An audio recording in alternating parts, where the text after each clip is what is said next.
வணக்கம் நிகிதா. ஆசிய கோப்பை தொடர் தொடங்கியதிலிருந்தே இந்தியா பாகிஸ்தான் போட்டி மீதானதான் ஒரு எதிர்பார்ப்பு உலக ரசிகர்களிடையே இருந்து வருகிறது. அதில் பார்த்தால் செப்டம்பர் 14ஆம் தேதி இந்தியா பாகிஸ்தான் அணிகள் மோதின. இதில் 7 விக்கெட் வித்தியாசத்தில் இந்திய அணி வெற்றி பெற்று ஒரு முதல் வெற்றியை பதிவு செய்தது. இந்த வெற்றிக்கு பிறகு எப்போதுமே இரு அணிகள் வீரர்கள் கைக்குலுவது வழக்கம். ஆனால் இந்த போட்டியில் சூரியகுமார் யாதவ் தலைமையிலான இந்திய அணி வீரர்கள் வெற்றி பெற்றதும் பாகிஸ்தான் அணி வீரர்களுடன் கை குலுக்குவதை தவிர்த்து விட்டனர். இது ஒரு பேசு பொருளாக மாறியது. இதற்கு காரணம் கூறிய இந்திய கேப்டன் சூரியகுமார் யாதவ் பகல்காம் தாக்குதலுக்காக பாகிஸ்தான் வீரர்களுடன் கை குலுக்குவதை தவிர்த்து விட்டதாக தெரிவித்தார். இது இந்தியா மட்டுமின்றி உலக நாடுகளிடையே ஒரு பேசு பொருளாக மாறியது. இதனைத் தொடர்ந்து கடந்த ஞாயிறு, அதாவது 21ஆம் தேதி மீண்டும் இந்தியா பாகிஸ்தான் அணிகள் மோதின. இந்த போட்டியிலும் இந்திய அணி 6 விக்கெட் வித்தியாசத்தில் அபார வெற்றி பெற்றது. இந்த போட்டியில் தான் பல விமர்சனங்கள் இருந்தது. அதாவது பாகிஸ்தான் அணி வீரர்கள் ஆடிய போது, பாகிஸ்தான் அணி விளையாடிய போது பாகிஸ்தான் வீரர் ஃபரான், தொடக்க ஆட்டக்காரர் ஃபரான் என்பவர் 50 ரன்கள், அதாவது அரை சதம் அடித்தார்.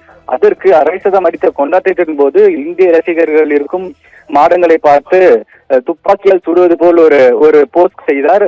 அது மிகவும் ஒரு கண்டனத்தை எழுப்பியது. அதனைத் தொடர்ந்து ஃபீல்டிங் செய்த பாகிஸ்தான் வீரர் ஹரிஷ் ராஃப் என்றவர் இந்திய அணி ரசிகர்கள் அமர்ந்திருக்கும் இடத்தை பார்த்து ஒரு செய்கை காட்டினார். அது இந்தியாவின் ஆபரேஷன் சிந்து தொடர்பான ஒரு சைகை போன்று இருந்ததால் அதற்கு இந்திய ரசிகர்களிடையே கடும் அதிருப்தியும் எழுந்தது. இது எரிச்சல் ஊட்டும் செயலாக பாகிஸ்தான் வீரர்கள் தொடர்ந்து செய்து வருவதாக இந்திய வீரர்களும் மற்ற அணி வீரர்களும் தொடர்ந்து பாகிஸ்தான் அணி வீரர்களை குற்றம் சாட்டி வந்தனர், விமர்சித்து வந்தனர்.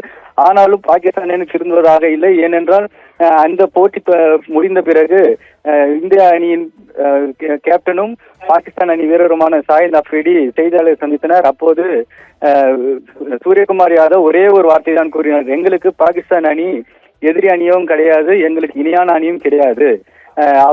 அவர்கள் எப்போதும் போல ஒரு போட்டியாளர்கள் தான் என கூறினார். இதற்கு மிகப்பெரிய கண்டனம் தெரிவித்து மிகப்பெரிய ஒரு எச்சரிக்கையும் விடுத்தார். ஒருவேளை இந்தியா பாகிஸ்தான் அணிகள் இறுதிப் போட்டியில் மோதுமானால் அந்த போட்டியில் இந்தியாவை பழி தீர்ப்போம் என பாகிஸ்தான் வீரர் ஷாஹித் அஃப்ரிடி ஒரு எச்சரிக்கை விடுக்கும் வகையில் கூறினால், ஆனால் இதனை ஒருபோதும் பொறுத்துக் கொள்ளாத இந்திய அணியின் கேப்டன் சூரியகுமார் யாதவ் இறுதிப் போட்டியில் பார்த்துக் கொள்ளலாம், நீங்கள் என்ன சொன்னாலும் சரி, ஜெயிக்க போவது இந்தியா தான். ஏனென்றால் 14 போட்டிகள் இதுவரை நடந்துள்ளது, அதில் ஒரு போட்டியில் கூட இந்தியா எங்களை வென்றதில்லை.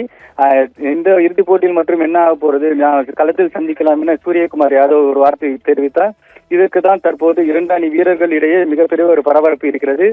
ஆசிய கோப்பை வரலாற்றில் 40 ஆண்டுகளாக நடைபெறும் ஆசிய கோப்பை வரலாற்றில் முதன்முறையாக இறுதிப் போட்டியில் இந்தியா பாகிஸ்தான் அணிகள் மோத உள்ளன.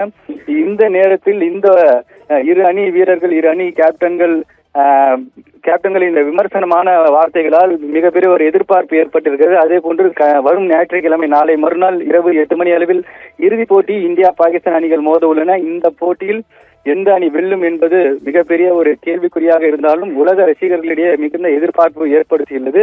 ஏனென்றால் இதுவரை ஆசிய போட்டியில் இந்தியா பாகிஸ்தான் அணிகள் மோதியது கிடையாது. இந்தியா இலங்கை அணிகள் தான் அதிகம் மோதியுள்ளன. இதிலும் நடப்பு சாம்பியனாக இந்தியா இருக்கிறது. ஆனால் பாகிஸ்தானின் வாய் கொழுப்புக்கு இந்திய அணி வீரர்கள் வரும் நாளை மறுநாள் 8 மணி அளவில் பதில் அளிப்பார்கள் என்பதுதான் இந்திய ரசிகர்களின் ஒரு எதிர்பார்ப்பாக இருக்கிறது. நிகிதா.